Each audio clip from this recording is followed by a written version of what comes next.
Hello mga kaitsi, kumusta po tayong lahat? Ayan, magandang morning at sana ay nasa mabuting kalagayan po tayo. At ayan, Idsi na. Alam naman natin na binagyo, yung binagyo po sila ni Beyonce, nabasa nga yung mga gamit nila.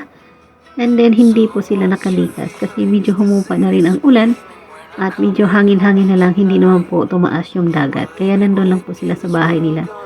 At pinuntahan nga ulit sila ni Kuya Bal. At binalik na yung gasol kasi nung nakaraan na punta si Kuya Bal naubusan sila ng gasol at nagbigay na rin ng ulam. Syempre, pasalamatan din natin at suportahan din natin si Kuya Bal kasi ito po yung taong nagkaroon ng ganitong kalingap. Siya po talaga ang ama ng kalingap. Kita po natin kahit bumabagyo is andun po siya tumutulong, naghahatid po ng mga pagkain kahit wala pa siyang masyadong tulog. So, back to Idsi po tayo mga kaibigan.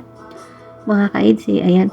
Papunta na po si, nakita po natin sa live, si Kalinga Prab po ay, at ang kanyang mga key boys, nandun, pupunta po sila kina Beyonce, para nga po sa shooting ng Idsi.